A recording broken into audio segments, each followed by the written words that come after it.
अस्सलाम वालेकुम, मैं हूं इरफान समोर। दोस्तों, इस्लामाबाद के पिम्स अस्पताल में आग कैसे लगी, इस हवाले से अस्पताल की सीसीटीवी फुटेज भी सामने आ गई है और डिजास्टर मैनेजमेंट की रिपोर्ट भी सामने आ गई है, जिसने सारा कच्चा चिट्ठा खोल के रख दिया है। ये सारी चीजें आपके साथ शेयर करूंगा, एक एक चीज आपको बताऊंगा कि एग्जैक्ट कितने बजे अस्पताल में आग लगी और उसके बाद क्या सूरत हाल पेश आई और फिर इस सारी सूरत हाल को किस तरह से मिस हैंडल किया गया, जिस वजह से अमवात ज्यादा हुई।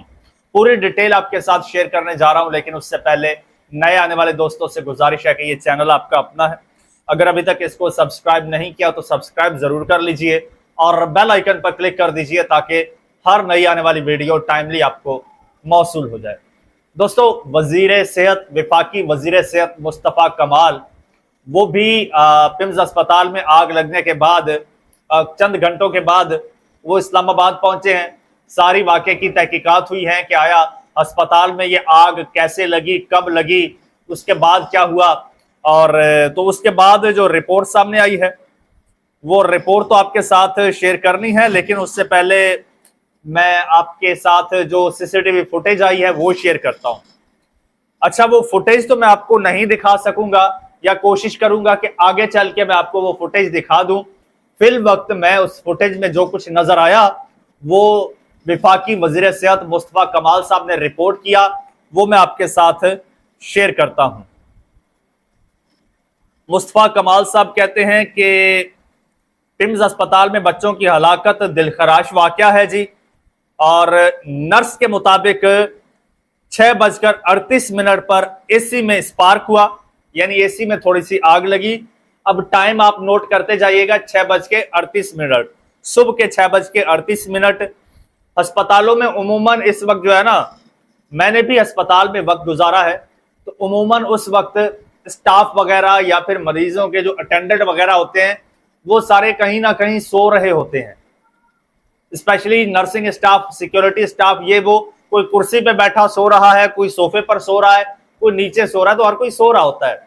टाइम नोट कीजिएगा, सुबह के 6:38 पर एसी में स्पार्क हुआ था और वीडियो में 6:39 पर लोगों को मदद के लिए बुलाने के लिए दौड़ता देखा जा सकता है और 6:40 पर आग फैल चुकी थी। वार्ड में बच्चों को ऑक्सीजन लगी थी, उसी ऑक्सीजन ने शोला पकड़ लिया और फिर आग भड़क उठी, जिसके बाद नुकसान हुआ। फिर जनाब डिजास्टर मैनेजमेंट की रिपोर्ट सामने आई है, जिन लोगों ने वहां पर जाकर आग बुझाई है वो इस हवाले से कहते हैं जी, रिपोर्ट में कहा गया है कि नर्सरी में आग शॉर्ट सर्किट या प्लग ओवरलोडिंग से लगी, यानी ये अभी कंफर्म नहीं है कि आग कैसे लगी, बहरहाल लगी बिजली से ही है। आग की इतला सुबह 6:54 पर जो है वो मौसूल हुई, यानी 6:40 तक आग पकड़ चुकी थी। उसके एग्जैक्ट 14 मिनट बाद इनको जो है वो कॉल मौसूल हुई और रेस्क्यू टीमें 6 मिनट में जो है वो कहते हैं अगले 1 मिनट में हम निकल चुके थे और 6 मिनट में जाए वकुआ पर रेस्क्यू टीमें पहुंच गई। नर्सरी से 7 बच्चों समेत 11 अफराद को बाहिफाजत निकाला गया। रिपोर्ट के मुताबिक वार्ड में फायर और लाइफ सेफ्टी इंतजामात नाकाफी और गैर मायारी थे। वार्ड के हंगामी अखराज के रास्ते बाहर से लॉक थे। अस्पताल सिक्योरिटी ने रेस्क्यू अमले के इब्तदाई रिस्पॉन्स में रुकावट पैदा की। ठीक है, ये यहां तक आज का वाकया हो गया और 14-15 नौमौलूद जान की बाजी हार गए। इसका जिम्मेदार कौन है? और जो सेक्रेटरी हेल्थ हैं उनको तो फिलफौर शहबाज शरीफ साहब ने मुअत्तल कर दिया। ठीक है, मुस्तफ़ा कमाल साहब कह रहे हैं कि मैं अपने आप को एहतसाब के लिए पेश करता हूं, लेकिन सवाल यह है कि मुस्तफ़ा कमाल का एहतसाब करेगा कौन? किसी भी मुहज़्ज़ब मुआशरे में, मुहज़्ज़ब मुल्कों में जब कोई ऐसा वाकया होता है तो मुतल्लिका जो अवामी नुमाइंदा होता है वो सबसे पहले रिजाइन करता है, सबसे पहले वो इस्तीफा देता है। अभी हाल ही में बरतानिया के वजीर आजम की मिसाल आपके सामने है, जब उन्हें लगा कि यार मैं तो अपनी पार्टी की मकबूलियत गिरा रहा हूं तो उन्होंने इस्तीफा पेश कर दिया। यहां पर अब मामला देखिएगा, मैं आपको कुछ हकायक बताने जा रहा हूं, उसके बाद आपने तयन करना है कि एहतसाब किसका और कैसे होना चाहिए और किसको मुअत्तल करना चाहिए। सेक्रेटरी हेल्थ को तो फिलहाल शहबाज शरीफ साहब ने मुअत्तल कर दिया। अब यहां जी कौमी असम्बली की जैली कमेटी बराए सेहत की जुलाई 2025 की इस्लामाबाद के हेल्थ सेक्टर में संगीन खामियों की निशानदही की गई और कमेटी के कन्वीनर डॉक्टर अमजद खान ने एक रिपोर्ट तैयार की थी जिसमें इस्लामाबाद के सेहत के शोबे में संगीन खिलाफ वर्जियों और बेज़ाब्तियों का इंकशाफ किया था। यह रिपोर्ट शहबाज शरीफ साहब को इरसाल हुई थी और रिपोर्ट के मुताबिक इस्लामाबाद के किसी भी अस्पताल के पास लाइसेंस मौजूद नहीं, जबकि सेहत के शोबे की निगरानी का मौजूदा निजाम गैर मौसर है। इस्लामाबाद हेल्थ रेगुलेटरी अथॉरिटी का रजिस्ट्रेशन बोर्ड गैर फाल होने के बायस अस्पतालों की लाइसेंसिंग का अमल भी ताहाल शुरू नहीं हो सका।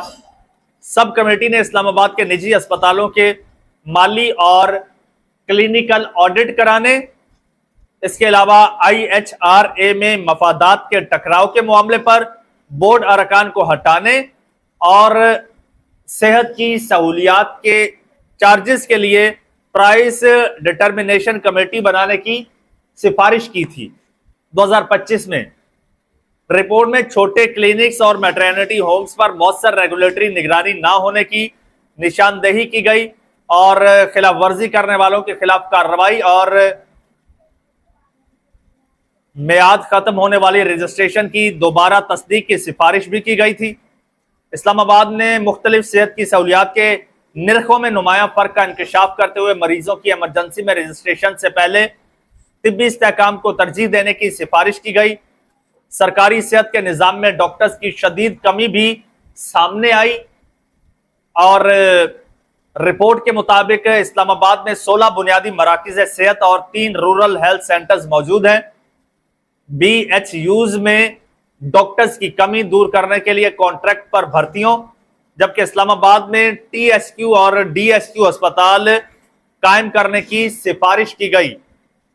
सब कमेटी ने IHRA में वेस्ट मैनेजमेंट का जामिया निज़ाम कायम करने, तमाम रजिस्टर्ड हेल्थ केयर फराम कुनंदगान का मुकम्मल रिकॉर्ड मुरतब करने, अथॉरिटी में होने वाली भर्तियों का असर नौ जायजा लेने और सेहत के शोबे में मुसलसल माली और क्लिनिकल मॉनिटरिंग का निज़ाम वज़ा करने की सिफारिश की थी।